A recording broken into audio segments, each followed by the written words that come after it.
क्या शेड्यूल है? ऐसे उठ के आया था आज को? चलो, अभी आ रहा है।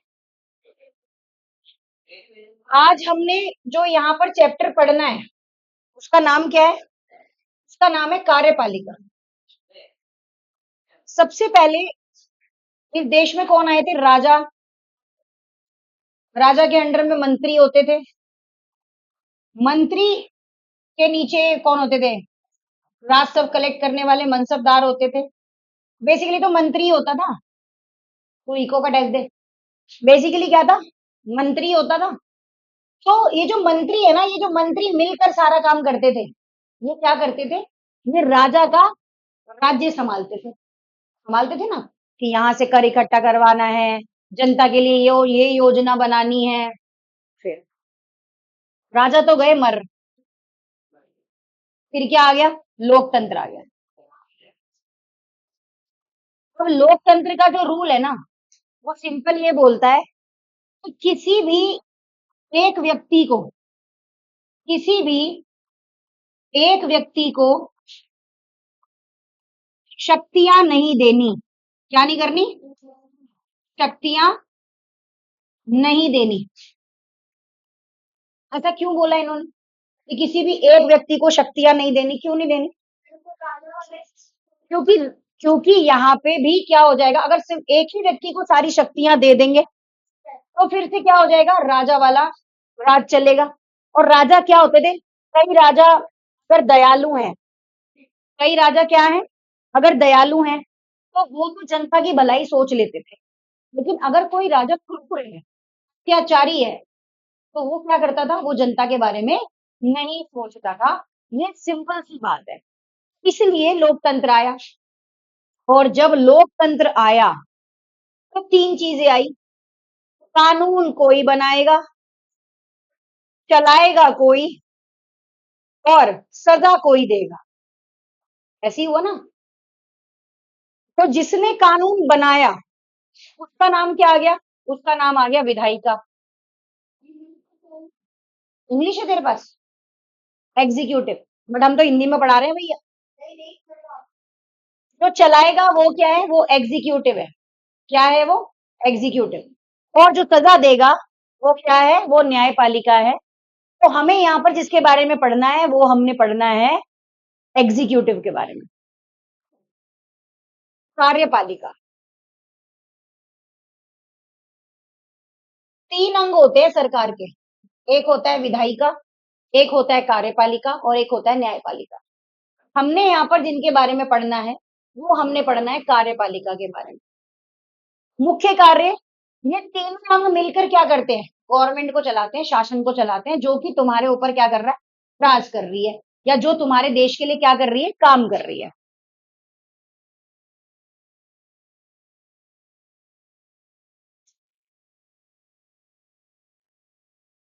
कानून व्यवस्था बनाए रखते हैं, जनता का कल्याण करते हैं, आपसी तालमेल, संविधान के अनुसार तीनों अंग क्या करते हैं? एक दूसरे से संतुलन बनाए रखने का काम करते हैं। तीन अंग है। सबसे पहले विधायिका है, made of the law. Next is कार्यपालिका, जो उस लॉ को क्या कर रही है? चला रही है। लॉ को चला, अब कानून बन गया, कोई ना कोई उसको चलाने के लिए भी तो होना चाहिए। ये थोड़ी कि बनाया और छोड़ दिया, ऐसा तो कुछ नहीं है ना। न्यायपालिका, मान लो कानून बन गया, कानून के बाद उसका संचालन भी होने लग गया, लेकिन अगर कोई व्यक्ति उसको तोड़ देता है तो उसके लिए पनिशेबल ऑफेंस भी तो होना चाहिए, क्योंकि वो गवर्नमेंट गवर्नमेंट क्या है इस टाइम पे? राजा है। और राजा कैसे काम कर रहा है? उसके पास एक रूल बुक है, उस रूल बुक अकॉर्डिंग काम कर रहा है। लेकिन अभी के टाइम पे क्या है, अगर आप बात करेंगे, क्योंकि आपके पास डेमोक्रेसी है, लोकतंत्र है, तो ये आपको क्या बना रही है? सभ्य बना रही है। सभ्य बनाने के लिए, सभ्य समाज मतलब एक डिसिप्लिन सोसाइटी बनाने के लिए उसके अंदर रूल भी होने चाहिए। उस रूल रेगुलेट करने के लिए लॉ एंड ऑर्डर भी होना चाहिए। और अगर कोई उन लॉ एंड ऑर्डर को मेंटेन नहीं करता है तो क्या होता है? उसको नहीं करने के लिए भी कोई डिपार्टमेंट होना चाहिए। तो इन्होंने क्या करा? तीन अंग में सरकार को भाग कर दिया। और भाग क्या कर दिया? भाग करने के बाद उसको क्या बोला गया? भाई अगर तीन डिपार्टमेंट हो तो तुम आपस में क्या करोगे? तालमेल बना के रखोगे। ये नहीं है कि तुम आपस में तालमेल ही खत्म कर दो, ये चीज। तो हमारे यहाँ पर जो प्रणाली चलती है वो चलती है फेडरल वाली संसदीय प्रणाली, जिसके अंदर राज्य सरकार और केंद्र सरकार दोनों मिलकर क्या करते हैं, काम करते हैं। लोकतंत्र मतलब आपका सेंट्रल गवर्नमेंट और स्टेट गवर्नमेंट दोनों मिलकर काम करते हैं, इसलिए हमारी संसदीय प्रणाली है। इस प्रणाली के अंदर क्या होता है, कार्यपालिका और विधायिका क्या होते हैं, एक दूसरे पर निर्भर रहते हैं। कार्यपालिका ही विधायिका के द्वारा बने कानूनों का क्या कराएगी, पालन कराएगी। वही लोगों को बताएगी कि ये लॉ एंड ऑर्डर है, आप इसे तोड़ नहीं सकते, गलत करा है तुमने। अब आपको कोई पुलिस वाला पकड़ लेता है, आप किसी पुलिस वाले से पकड़ो, बोलो भाई क्यों पकड़ लिया मुझे, तुमने रेड लाइट तोड़ी, गाड़ी चला रहा था और तूने क्या करा, रेड लाइट तोड़ी, तो तूने क्या किया, उल्लंघन किया। क्योंकि अगर आपको बोला है कि अगर रेड लाइट हो रखी है तो उसको आपको क्रॉस नहीं करना है, इस चीज के बारे में क्या हुआ, बोला। विधायिका कार्यपालिका को नियंत्रित करती है, जो ऑर्डर या कानून जो बनता है ना, वो एग्जीक्यूटिव पावर पे क्या करेगी, कंट्रोल करेगी। कार्यपालिका पे क्या करेगी, कंट्रोल करेगी और उसको प्रभावित भी करेगी। कार्यपालिका के प्रकार कैसे होते हैं, एक तो संसद हो गई और दूसरा राष्ट्रपति प्रणाली, के बीच में अंतर होता है। भारत का राष्ट्रपति संवैधानिक स्थिति और उनकी शक्तियों पे बात करता है। मंत्रिपरिषद बनावट संरचना उनके मुख्य कार्य होते हैं। शासनिक मशीनरी, प्रशासनिक व्यवस्था, नौकरशाही, इन सबके महत्व के बारे में क्या करेंगे आप इस चैप्टर के अंदर पढ़ें। आई होप तो ये समझ आ रहा होगा। तो सबसे पहला क्वेश्चन आपके पास आता है कि कार्यपालिका क्या है। सबसे पहला क्वेश्चन क्या आता है आपके पास कि कार्यपालिका क्या है।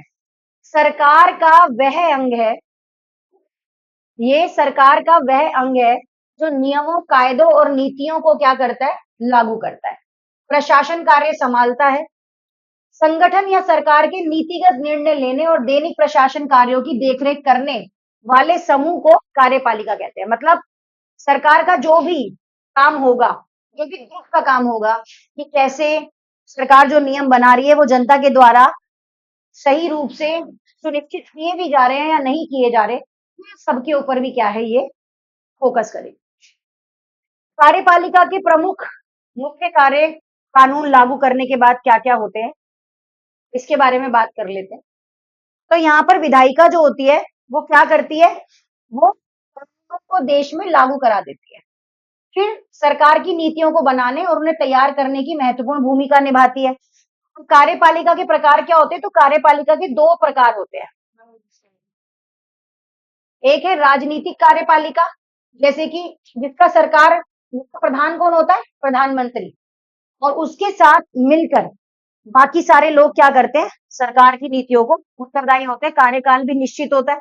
अगर बात करें तो कितना कार्यकाल है, 5 साल। कितना कार्यकाल है, 5 साल की। स्थायी कार्यपालिका क्या होती है, जो सिविल सेवा होती है, जिसके अंदर आपके आईपीएस आईएएस आते हैं। मंत्री तो 5 साल के बाद चेंज हो जाते हैं, लेकिन आईएएस आईपीएस बदलते हैं क्या, नहीं बदलते। उनकी तो जो उनकी नौकरी की उम्र है वो कितनी है, 62 है, 65 है, हो सकता है 60 भी हो या इससे ज्यादा हो, है ना। तो ये कैसे है, ये परमानेंट होते हैं और ये क्या होते हैं, चुने गए होते हैं। 5 साल के बाद बदल सकते हैं। मान लो अभी जो सरकार है, आने वाले 5 साल के बाद दूसरी सरकार आ जाए, ये भी हो सकता है। अब सरकार का जो मुख्य अंग है आपका, अगर आप सरकार के मुख्य अंग की बात करें, सरकार का मुख्य अंग जो है वो क्या है, वो विधायिका है, जो मेन काम कर रही है, कानून लागू करना, प्रशासनिक कार्य चलाने की जिम्मेदारी करना। अध्यक्षीय प्रणाली कहां पर आपको देखने को मिलेगी, अमेरिका के अंदर। राष्ट्रपति देश और सरकार दोनों प्रधान होते हैं। वास्तविक शक्तियां राष्ट्रपति के पास होती है। हमारे देश में वास्तविक शक्तियां सीधे राष्ट्रपति के पास नहीं है, हमारे देश में प्रधानमंत्री के पास। लेकिन अमेरिका में बात की जाए तो सीधी किसके पास है, राष्ट्रपति के पास। ये चीज मैंने क्यों इतना प्रेशर ले लेता है ये। उसके बाद संसदीय प्रणाली आपको कहां देखने को मिलेगी, भारत और ब्रिटेन में। प्रधानमंत्री सरकार वास्तविक प्रधान होता है, राष्ट्रपति केवल राजा होता है, नाम मात्र होता है। कार्यपालिका अर्ध अध्यक्षीय प्रणाली आपको कहां देखने को मिलेगी, फ्रांस के अंदर। राष्ट्रपति और प्रधानमंत्री दोनों होते हैं यहाँ पे, याद रखना। कानून लागू हो गया, प्रशासनिक कार्य चल गया। अध्यक्षीय प्रणाली अमेरिका में, राष्ट्रपति सरकार दोनों मिलकर काम करते हैं। संसदीय प्रणाली में सिर्फ प्रधानमंत्री प्रधान होता है, राष्ट्रपति नाम मात्र होता है। अर्ध अर्ध अध्यक्षीय प्रणाली के अंदर फ्रांस होते हैं, राष्ट्रपति प्रधानमंत्री दोनों मिलकर क्या करते हैं, काम करते हैं और दैनिक कार्यों में बहुत अधिक शक्तियां जो होती हैं यहाँ पर क्या की जाती हैं, प्राप्त की जाती है। अब आपको यहाँ पर बताया कि कार्यपालिका के कितने प्रकार होते हैं, तो मैंने आपको बताया 3 होते हैं, 2 होते हैं। तो सभी देशों में एक ही प्रकार की कार्यपालिका नहीं होती, जैसे अभी मैंने आपको एक्सप्लेन किया। अमेरिका में अलग राष्ट्रपति शक्ति कार्य, इंग्लैंड में यहाँ की महारानी की शक्तियां, नेपाल के राजा की शक्तियां, भारत और फ्रांस दोनों में देशों में प्रधानमंत्री हैं।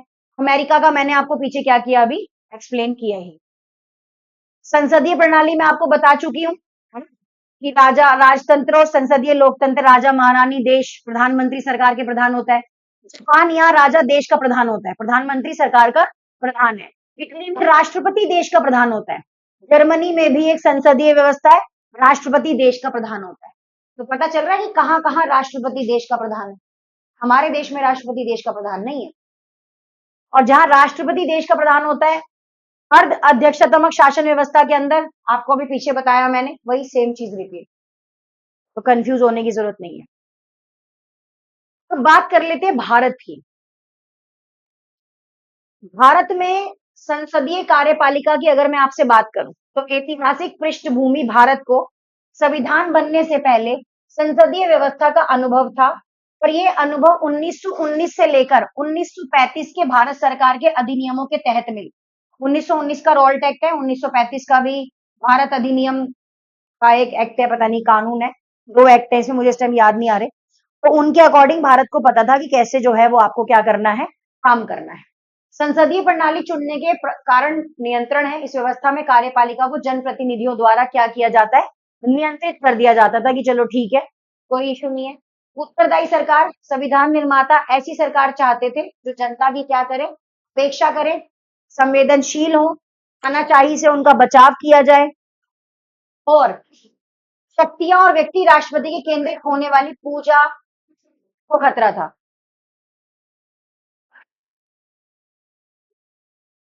जो संविधान निर्माता है ना, वो ऐसी सरकार चाहते थे जो जनताओं की जरूरतों को क्या करे, पूरा करे, ना कि वो ऐसी सरकार चाहते थे जिससे कि उन्हें तानाशाही का क्या करना पड़े, सामना करना पड़े।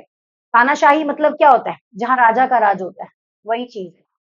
संसदीय व्यवस्था में कार्यपालिका मंत्रिपरिषद संसद के प्रति पूरी तरह से क्या होती है, जवाबदेही रखती है।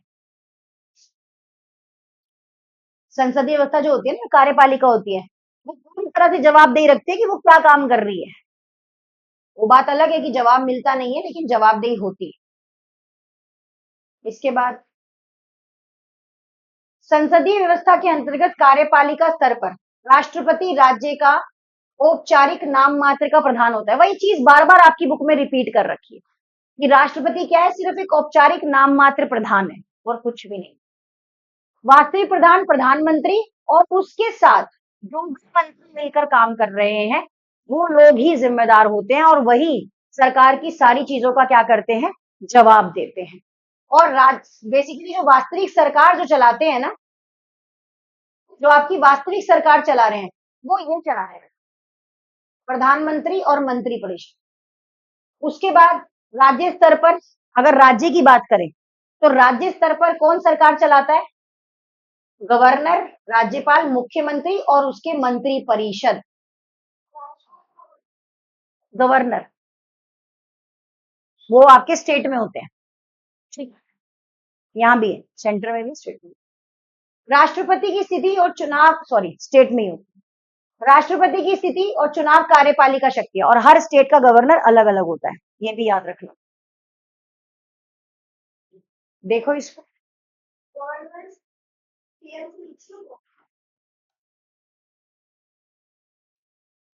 सीएम से नीचे नहीं होता, सीएम से ऊपर ही होता है, बट काम मिलके इसके साथ करना पड़ता है। आपने कई बार सुना होगा, जब हमारे पास यहाँ पर आम आदमी पार्टी की सरकार थी, तो आपको वैसे तो पता है कि दिल्ली जो है वो एक यूनियन टेरिटरी है। क्यों यूनियन टेरिटरी है, बिकॉज यहाँ पर जो सेंटर है, केंद्र सरकार है, और जो राज्य सरकार है वो मिलके काम कर रही है। दिल्ली है तो राज्य ही ना, बट वहां सेंटर भी लग जाती है, तो यूनियन टेरिटरी बना दिया उसको, क्योंकि दो सरकारें मिलकर इस क्षेत्र में काम कर रही हैं। तो हर बार अगर यहाँ पर जो भी सरकार क्षेत्रीय स्तर पर आती है या फिर राज्य स्तर पर आती है, तो उसको प्रधानमंत्री से क्या करना, सॉरी, गवर्नर से क्या करना पड़ेगा, काम करने के लिए परमिशन लेनी पड़ेगी, तभी वो कोई काम कर पाएगा। तो यही बात की जाए उत्तर प्रदेश की, तो वहां पे मुख्यमंत्री को सिर्फ 2/3 व्यक्तियों का अनुमति लेनी है और अपना काम शुरू कर देना है। वहां पर उसको ये नहीं कि उसको पहले गवर्नर, फिर आगे और चल के गवर्नर वर्नर मिलके जो भी काम करना चाहते हैं, तो 2/3 मेंबर मिलके वहां पे क्या कर सकते हैं, किसी भी चीज को पास करके काम कर सकते हैं। अब यहाँ पे इतना इजी नहीं होता। यहाँ पर आपको सेंट्रल गवर्नमेंट की परमिशन लेनी पड़ती है यूनियन टेरिटरी में कुछ भी काम करने के लिए। स्टेट गवर्नमेंट में ऐसा नहीं है, वहां पर आप 2/3 मेंबर की परमिशन लो, बिल पास कराओ और काम करो बस। राष्ट्रपति की स्थिति और चुनाव कार्यपालिका की शक्तियां, संघ की शक्तियां राष्ट्रपति में निहित है। राष्ट्रपति इन शक्तियों का प्रयोग प्रधानमंत्री के नेतृत्व वाली मंत्रिपरिषद की सलाह पर ही करता है। अगर उसे कोई भी शक्ति का इस्तेमाल करना है राष्ट्रपति को, तो सबसे पहले जो उसकी मंत्रिपरिषद है और प्रधानमंत्री है, उनसे क्या करेगा, सलाह मशवरा करेगा, उसके बाद ही कोई काम करेगा। राष्ट्रपति 5 साल के लिए चुना जाता है, बिल्कुल चुना जाता है, लेकिन अप्रत्यक्ष तरीके से। समानुपातिक प्रतिनिधि प्रणाली होती है, इसमें जनता का कोई, अप्रत्यक्ष तरीका क्या है, इनडायरेक्ट, जिसमें जनता का कोई भी रोल नहीं है। अंदर जो मेंबर बैठे हैं असेंबली के, वो चुनते हैं, सांसद के जो मेंबर हैं वही चुनेंगे राष्ट्रपति को, आपका कोई लेना देना नहीं है उसमें, आप सिर्फ प्रधानमंत्री चुनो। महाभियोग होता है हटाने के लिए, राष्ट्रपति को केवल संविधान के उल्लंघन के आधार पर ही हटाया जा सकता है। अगर राष्ट्रपति इस संविधान के बारे में कुछ गलत बोले, अपने संविधान को गाली दे, अपने संविधान की अवहेलना करे, बुराई करे, तो उसको महाअभियोग बोला जाता है, जो उस पर चलाया जाता है और उस दौरान उसे गद्दी से हटा दिया जाता है। इतना इजी नहीं होता ये। अनुच्छेद 74(1) के तहत राष्ट्रपति भूमिका मंत्रिपरिषद की सलाह, सहायता और सलाह देने के लिए एक मंत्रिपरिषद होगी, प्रधानमंत्री उसका प्रधान होगा। राष्ट्रपति मंत्रिपरिषद को उसकी सलाह पर एक बार फिर से पुनः विचार करने के लिए बोल सकता है। वैसे जो ये पुनः विचार करने वाली जो कहानी होती है ना, ये जनरली क्या होती है, मान लो अगर कोई बिल पास हो गया और राष्ट्रपति को लग रहा है कि भाई ये बिल ठीक नहीं है, तो वो क्या कर सकता है, उसको दोबारा से पुनः विचारण के लिए क्या कर सकता है, भेज सकता है। ठीक है, पुनः विचारण के लिए क्या कर सकता है, भेज सकता है। और उसको राष्ट्र, अब जब वो पुनः विचारण करके वापस आएगा ना, तो फिर राष्ट्रपति उसको पास करने के लिए क्या होगा, बाध्य होगा। फिर वो उस बिल को पास करने के लिए मना नहीं कर सकता, क्योंकि वो ऑलरेडी क्या कर चुका है, रिव्यू के लिए जा चुका है कि ठीक है एक बार दोबारा देख लो। वैसे तो ज्यादातर ये काम मनी बिल के दौरान ज्यादा होता है, और भी आजकल बिल है, जरूरी नहीं है मनी बिल हो। जैसे कोई अगर मान लो उन्होंने बोला कि अ, सारी सड़कें ना आज रात को ही बन जानी चाहिए, एग्जाम्पल, राष्ट्रपति कहता है यार ऐसे कैसे बन जाएंगी। एक छोटे से वार्ड में भी अगर यहीं की बात करो, कृष्णानगर वार्ड की, तो अप्रोक्स कम से कम 3500 से 4000 गलियां होंगी। एग्जाम्पल दिया है मैंने, ज्यादा ही होंगी। अपने यही देख लो, 1 2 3 तो भारी निकल रही है रोड की, अपना शास्त्री नगर ही काउंट कर लो, 500 गलियां तो यही होंगी, मोटी मोटी। तो वो कह रहा है पूरे वार्ड 60 की गलियां ना आपने आज रात में बना देनी है। ये पॉसिबल है? पॉसिबल तो सब कुछ है, लेकिन राष्ट्रपति क्या बोलेगा, एग्जाम्पल दे रही हूं मैं, राष्ट्रपति क्या बोलेगा, नहीं भाई, पर दोबारा रिव्यू कर लो, देखो, इसको 6 महीने का टाइम दो, 6 महीने में सारी गलियां जो है वो बन जाएंगी। रिव्यू के दौरान अगर चेंज होके आता है, ठीक है, नहीं आता सेकंड टाइम में, तो फिर राष्ट्रपति को क्या करना पड़ेगा, फिर साइन करने पड़ेंगे। ठीक है, मैं एक बार चार्जर लगा लूं इसमें, उस पर साइन करने पड़े। एक समझ बात नहीं आ रही, ये निकल गई ऊपर से।